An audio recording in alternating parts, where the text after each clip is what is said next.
Hey everybody, I'm JJ. You're watching Reality Survival. Hopefully this coat is not too noisy in the microphone.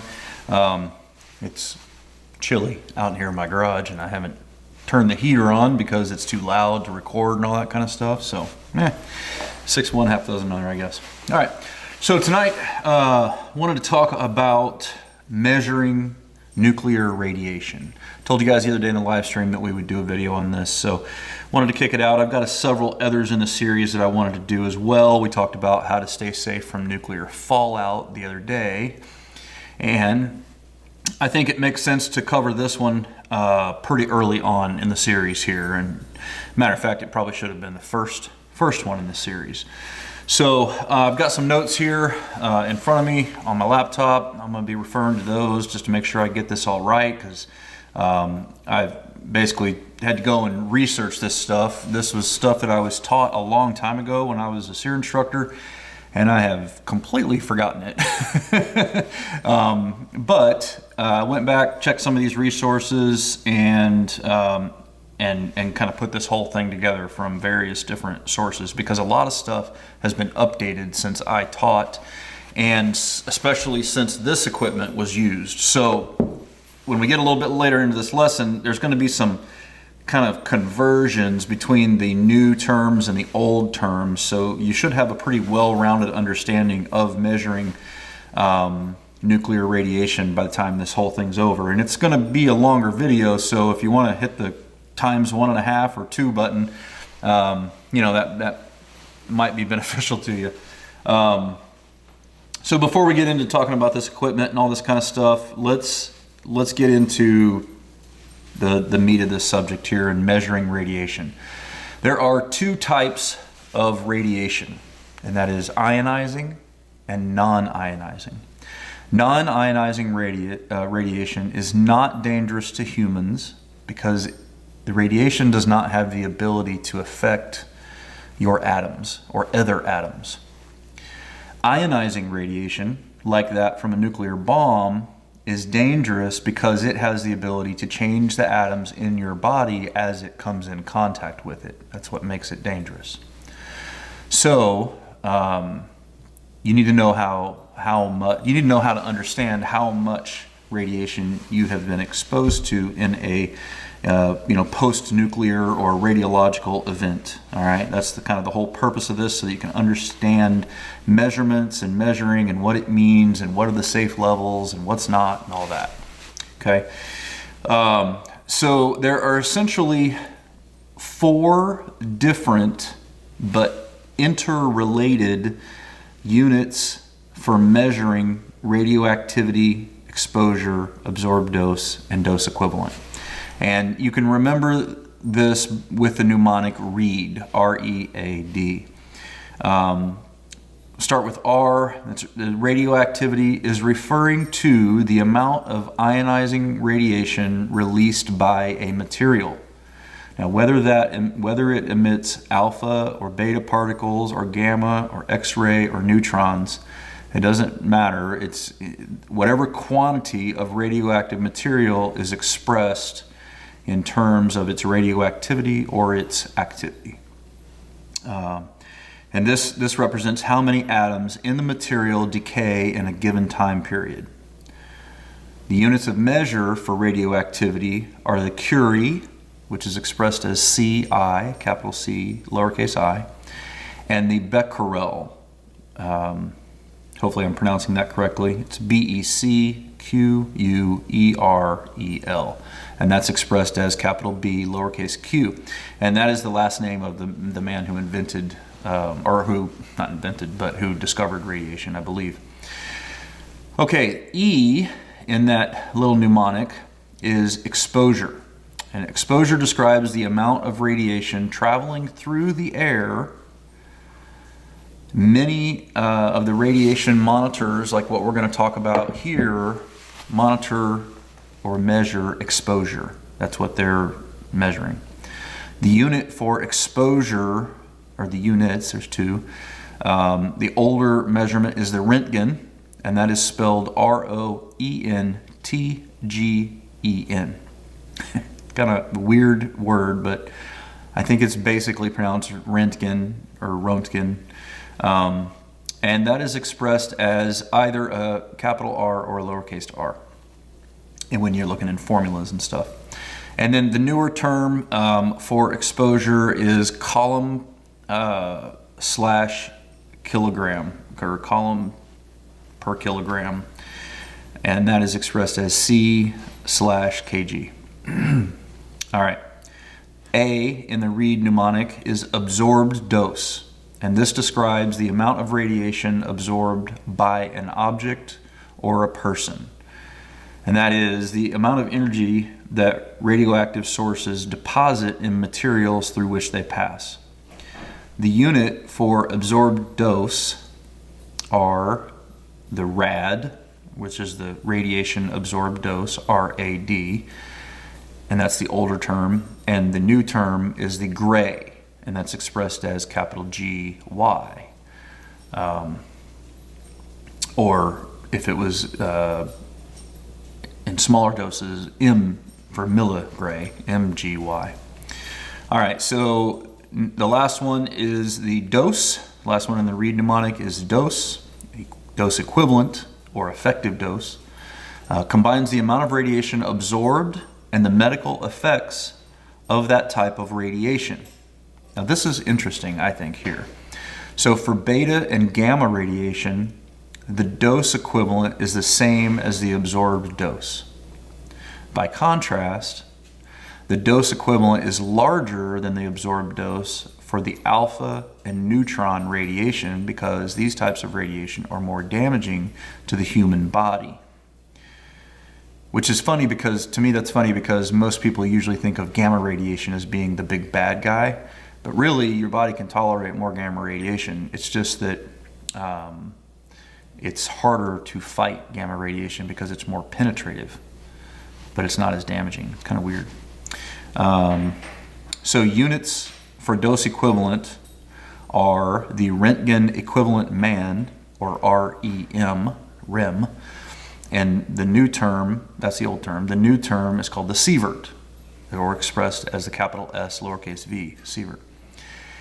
And they also do biological dose equivalents are commonly measured in 1,000th of a rem, known as a millirem, M-R-E-M. Okay. Now, what's interesting is for practical purposes is that 1 Röntgen, which is exposure, equals 1 rad, which is absorbed dose, equals 1 rem, or 1,000 millirem. So they're all pretty similar in that way.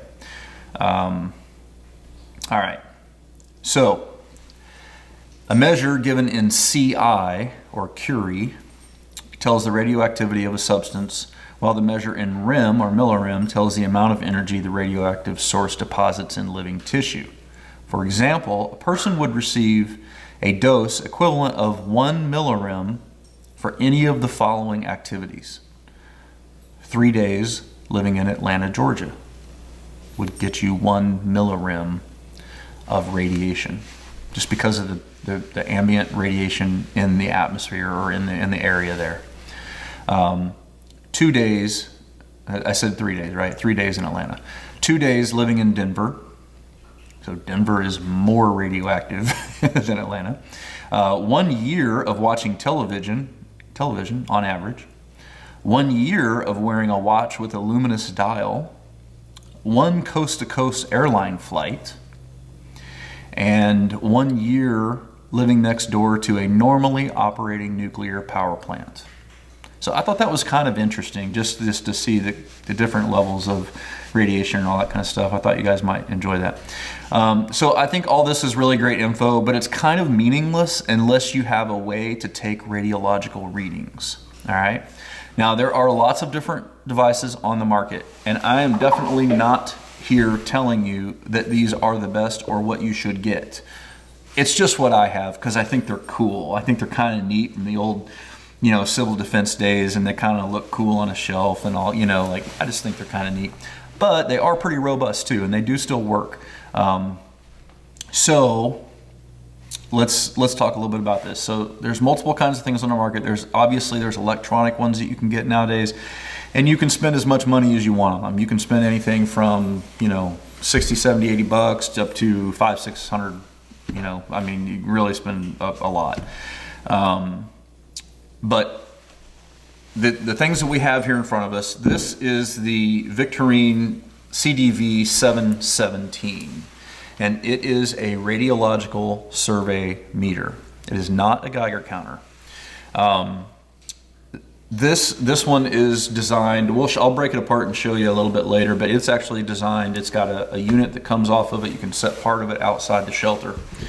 And that's so you don't have to keep going in and out. I thought that's kind of cool. This one is the Victorine CDV 715, and it has had the dial replaced on it. If these things fail, you will generally, it'll be the dial that fails on it most of the time. And this is the one that has a replaced dial. See how it's flat and plastic? This one has a good dial on it, and it still works. It is flat and black. The ones that are particularly bad about failing are black like this, but they have, and I'll try to throw in a picture if I can, but they have a raised curved hump right here going around the bezel. If you have one that has that style of bezel on there, then there's a fairly decent chance that the dial could go bad on you. So just something to think about. So then we also have radiological dosimeters, and it looks like a little pin, you know. And what it is it's got a graph on the inside of it, and I'll throw in a graphic here where you can see what that graph looks like. And what you do is you just take it and you hold it by the back clip, all right? And the clip is actually signifying how many Röntgens it measures, and this one measures up to 200.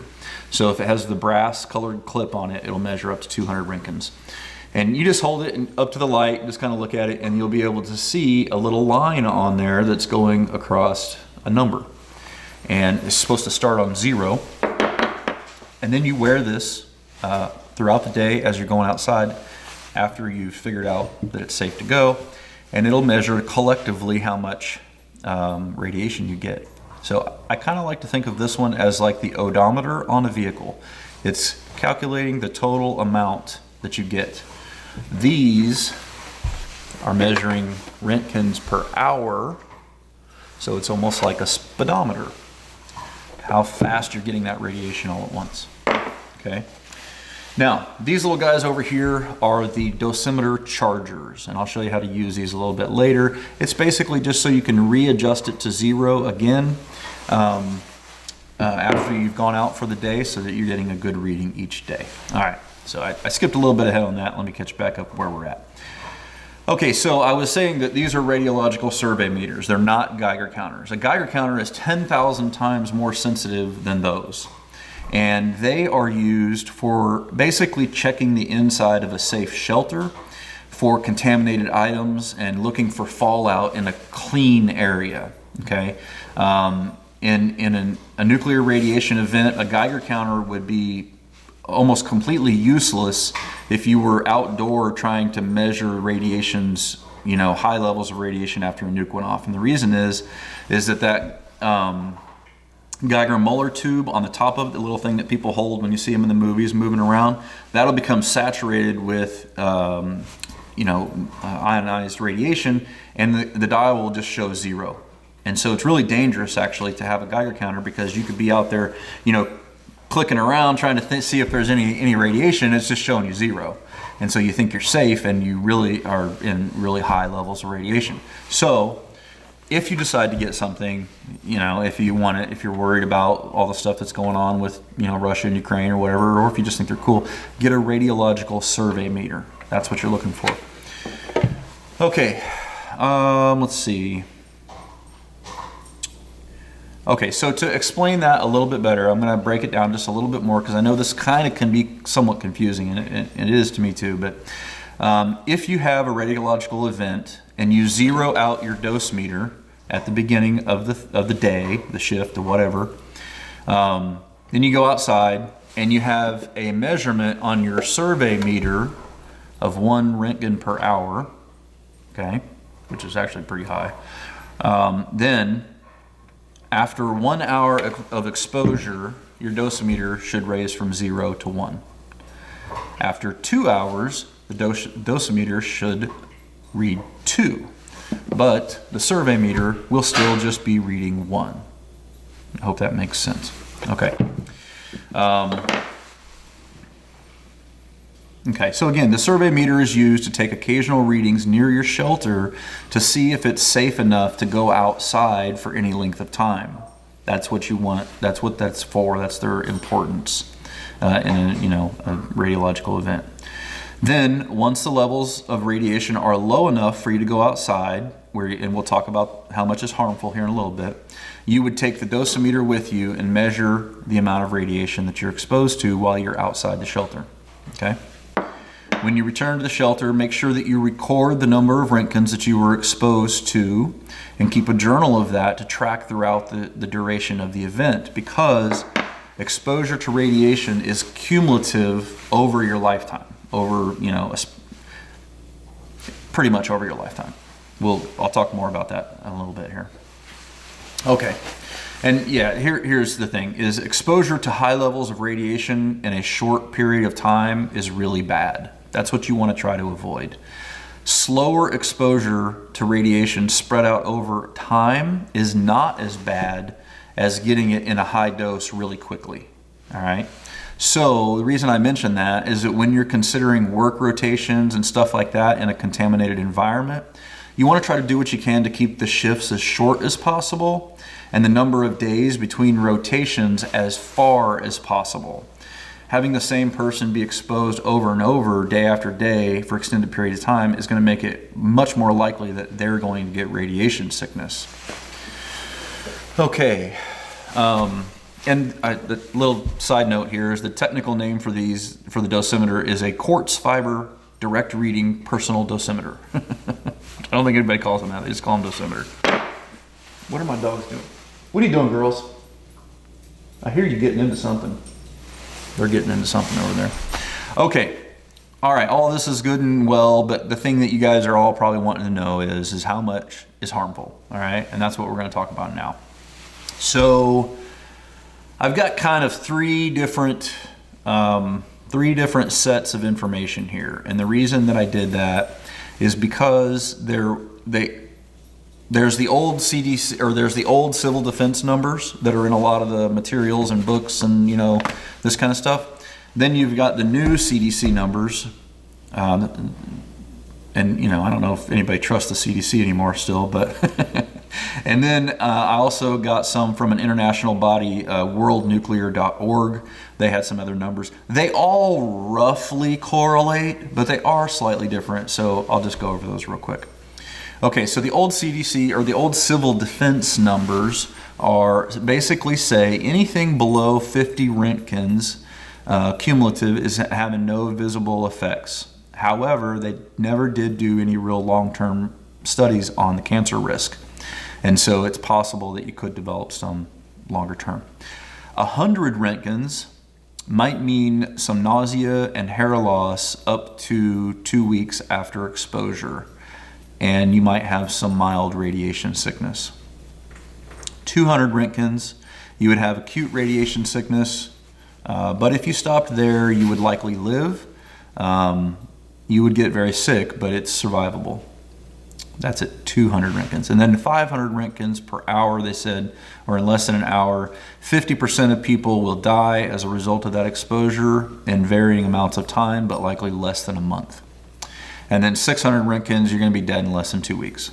Okay, these measure up to 500 Roentgens per hour. Most of them. There's some different models and stuff, but these particular versions measure up to 500 Roentgens per hour. And then they go down in quantity as well. If you look at the X, or the little dial, you'll see that it has X times 100, X times 10.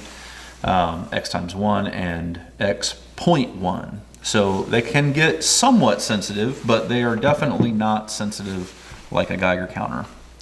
As a general rule, most people will not have anything that is radioactive that's going to make this dial move.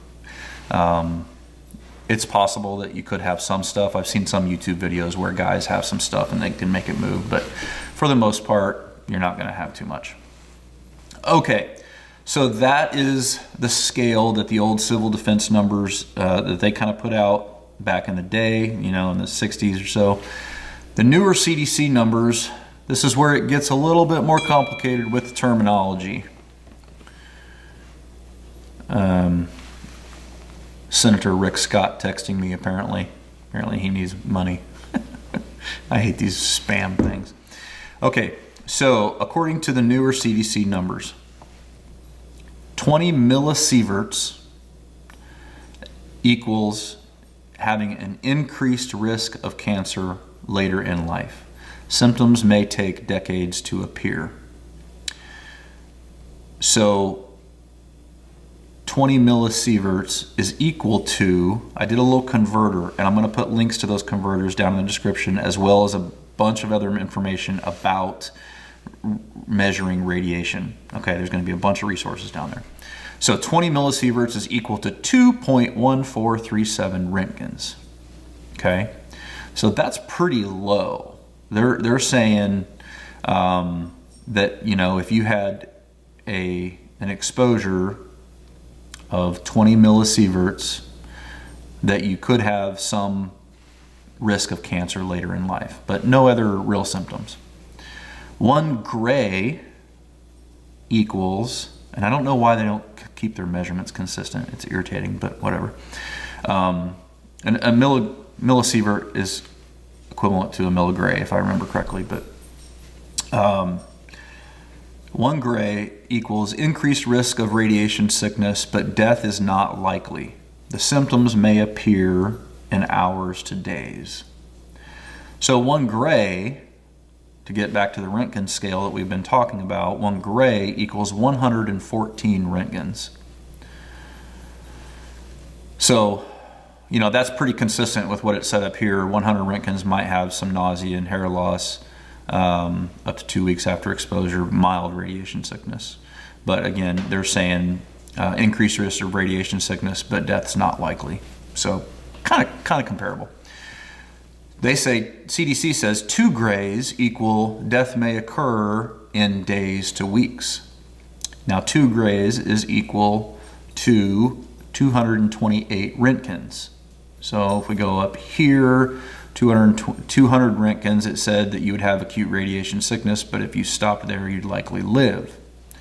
So there's a little variance between the two there. The CDC now is saying that, you know, potentially 2 gray is going to cause death, whereas the old civil defense numbers were considerably higher. All right, so now let's go over according to the World Nuclearorg.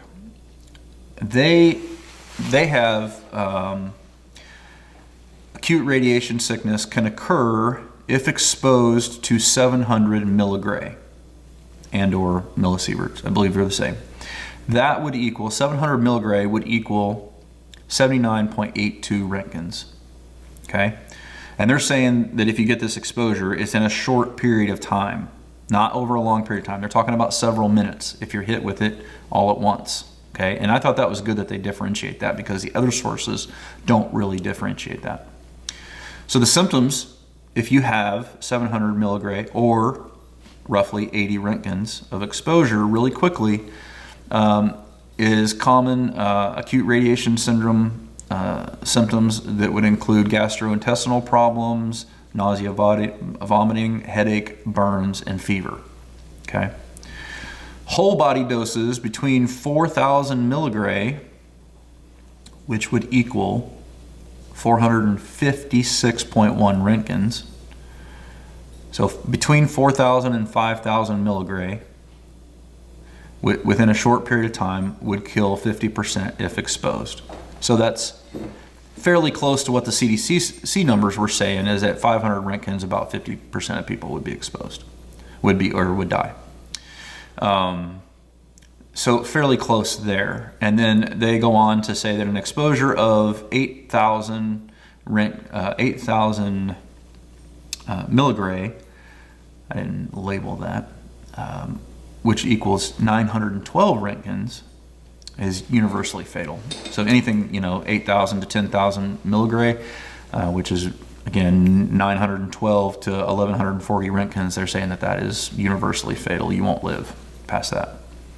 So again, I know that stuff is kind of all those numbers and getting all these names because you're just not familiar with it. It's really complicated. So probably what I'll do is I'll probably put these notes up on AmericanPreppingAcademy.com. I'll put together a lesson at some point and I'll put that up there. I don't know if I'll get it done right away, so give me some slack, but go over there and check that out if you really are interested in this stuff. Now, I thought this part was actually pretty cool. The doses, this is talking about Chernobyl, because I kind of wanted to see like, how does all this, put it in context for me, like how does this, what does all this mean? Because it doesn't really mean much just by itself.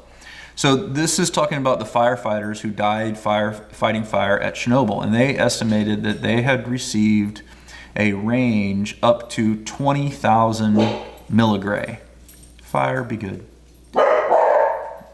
Fire, stop. Somebody pulled in the house. Stop it. So those were the people who died, right? So they were like on the roof. They were, and I think this is a little different than what I said the other day, but that would be like 2,000 Roentgens or something like that. That's a lot. Like they're getting hammered with this stuff, and they all those folks that had the ratings that high died. So most of the liquidators, they call them liquidators, the people who cleaned up at Chernobyl, received high doses of radiation averaging around 100 millisieverts. So if we go back and we look at the millisieverts, that's not really that high. All right. Some of the I didn't put the conversion here, but some of the 20,000 liquidators, girls, be quiet. Some of the 20,000 liquidators received 100 make sure I said that right. Yeah, 100 millisieverts, up to 250 millisieverts. And then a few received up to 500 millisieverts. And that equals 57 Roentgens. So these liquidators were people who worked at the site for multiple years cleaning up the wastes and everything like that. And on the high end, they received about 500 millisieverts, which equals about 57.1 Roentgens.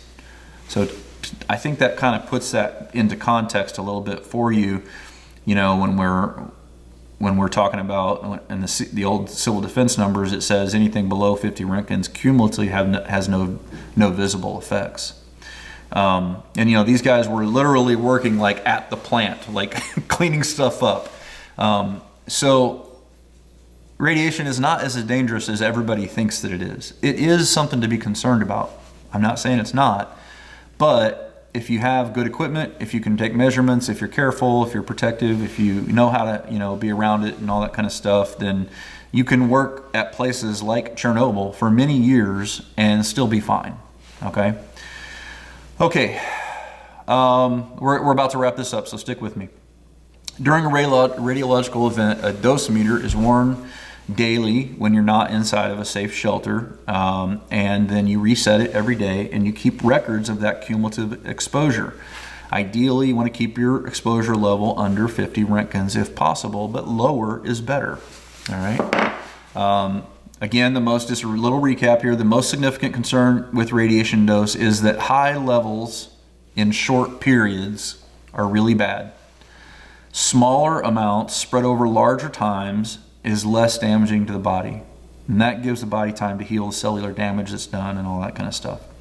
But even though there is less damage over longer periods of exposure, radiation does have a cumulative effect. So you got to think about that. Now, one of the benefits of these older civil defense type tools is that they are built to withstand an EMP from a nuclear weapon, and whereas the newer types are not made to withstand EMPs. So I'm going to show you real quick how to test these guys. I just got this one in the mail, and so I haven't even tested it yet, so you can see with me if it works. So what you do with the dosimeter is you set them. Well, let me go over this one first. So to check and see if this thing works, I'll even look at the instruction manual just to make sure I get it right. But okay, 0. So to 0 it, we're going to turn the instrument off, and we're going to turn it to the 0 position. And you want to let that warm up for about a minute or so. I don't think it's going to take a whole minute, but maybe it will. And that's going to allow the electrometer tube to warm up, and then you're going to orient the 0 control knob right here. You just move it back and forth until you get the needle at 0. Okay. Let's see if we can get it to move right here. I don't know if you guys will be able to see this or not, but yeah, there we go. So we got it to move, and you just adjust that to 0. And you want to, that's right about there. You want to make sure that you do this each time before you take a reading, because if you take readings with it adjusted improperly, it won't work. And it doesn't hold 0 from one time to another. That's another important thing that I just recently picked up. Okay, so then you want to do a circuit check on these. And so the circuit check, you're going to turn it from 0 through the off position. Hopefully you can see this. And you're going to turn it to the circuit check. And you let go, and then it goes back.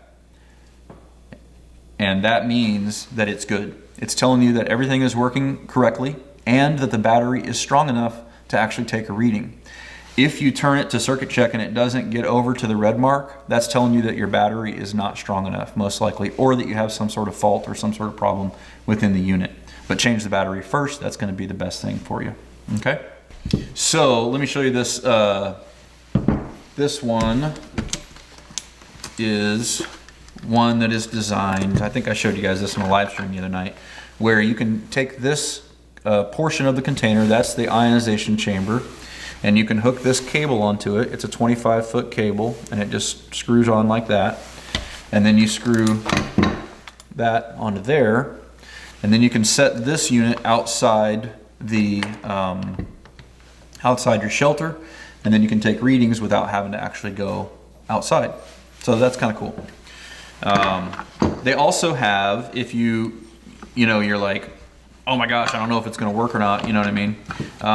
You can definitely send it down to, there is a place down in Texas that does calibrations and repairs and stuff like that on these. And so I will leave a link to that in the description below if you are interested in getting one, or if you've got one and you want to send it out to be calibrated, then you can do that. Okay. Oh. Now I was going to take off the top part of this and pull the battery out.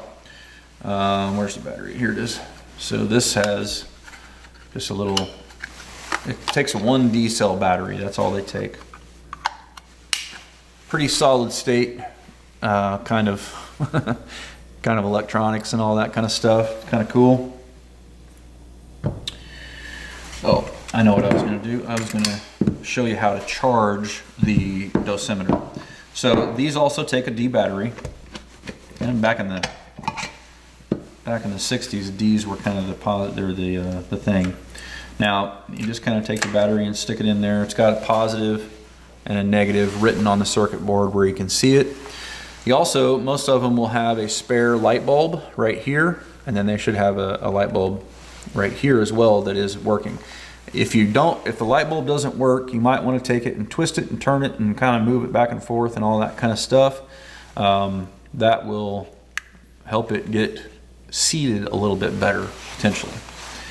Doesn't really matter which direction this goes. You do have the electric schematic on the inside, and they do, in these manuals and stuff, they do have replaceable parts. I have no idea if you can still get them.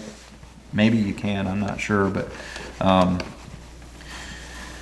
okay, so this is the Jordan Electronics. These are a little bit more sketchy. They're not real great. The Bendix, the ones that are made by Bendix are actually the better ones from what I hear. And they're a little bit finicky on setting these things. Let me find the one that moved. I've got one that drifts. So when you're setting these up to test them, what you want to do is you want to you get a hold of it. There it is. It moved 20 Roentgens over like 3 days.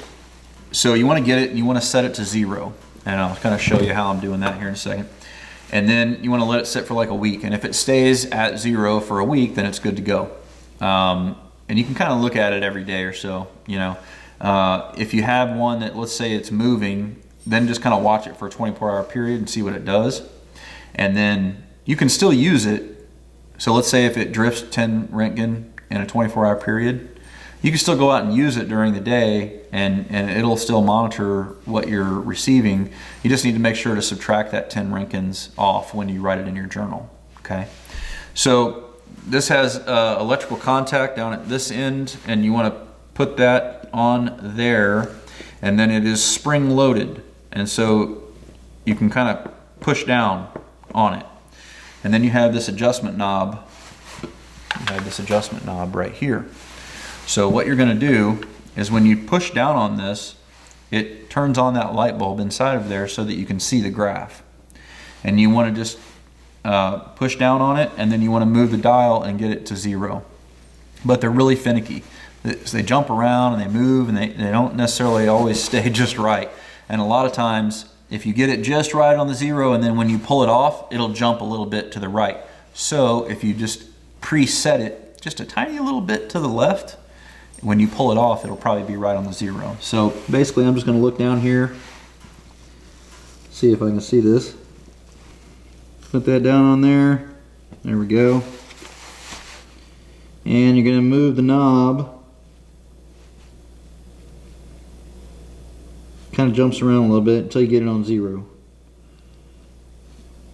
And once you get it on 0, pull it up. And then you want to check it. So you want to look up, see where it's at. Cool. We're good to go. So that's how you charge those, and you do that each time you go out. So the Bendix ones are the best. These Jordan Electronics ones are not so great. It is, the model number on it is CDV-750. So anyway, that is the basic kit. Oh, let's see if we can get this. Let's see if we can see what this one, if it works real quick. I know we're getting long on the video here. We may have to cut some of this out or whatever, but. Okay. Inside of here, we got a little strap, we got a desiccant, and we got the wiring diagram as well. So, let's put in the battery. This one's a little different. Put that on there. Again, the ionization chamber is in here, so you can't separate it. And you would keep this one inside your shelter to take readings to make sure that you don't have any issues in your shelter. Okay, all right, so we're gonna go to, we're gonna turn it off, turn it to 0, let it sit here for a minute.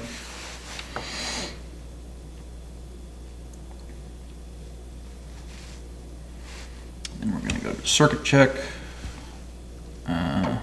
My battery's getting weak.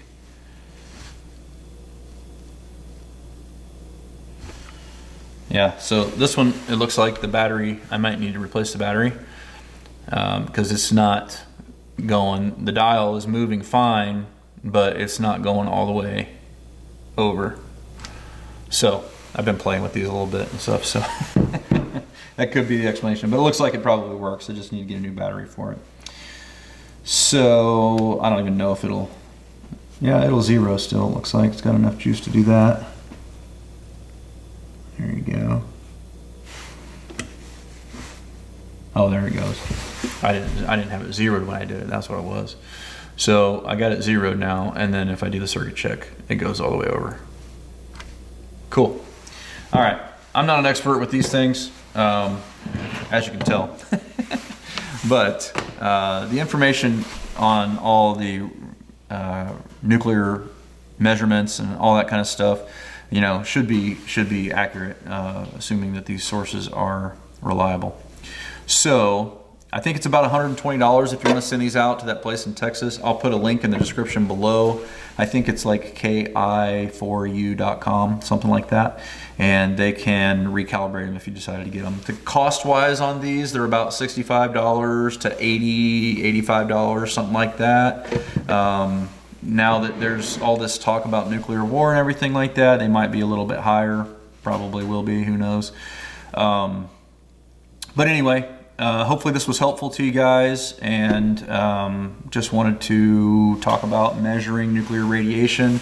There are other devices out there. This is just some of the stuff that I have. I'll probably get me an electronic one. I had one that I could hook to my iPhone for a while when I was working the nuclear convoy stuff, and I'll have to find that. I'm not sure where that's at now. And then you can there's also like little badges that you can get and stuff like that. And if the badge turns colors, then you know that you've been exposed. There's lots of different stuff out there. You know, I just think these are kind of cool, and they look kind of cool in the man cave or whatever. So anyway, guys, before I go, I do want to let you know that if you are worried about a nuclear war or EMPs happening in the United States, which I particularly think is a pretty low likelihood, but with all the stuff going on right now, you never know. And if you want to get an EMP shield to protect your house and your car, your solar panels, and your generators, fire, be good, then you can go to empshield.com. Put in the discount code Reality Survival. It'll save you $50 per unit when you get them. They're super easy to wire. I've got some videos on my channel. You can check those out. I think there's a playlist at the end of this video that'll show you all that stuff about it if you want to learn more about the EMP shield. There's tons of information about it. You can check it out and see what you think. Personally, if you've got your prep squared away and good to go, then they're probably a good thing to think about right now. But if you don't have food and water and all the basics covered, then get that stuff done first, okay? All right, guys, take care, and we'll see you on another video here shortly. Don't forget to live 6 Ps. Proper prior preparation prevents poor performance. Stay safe.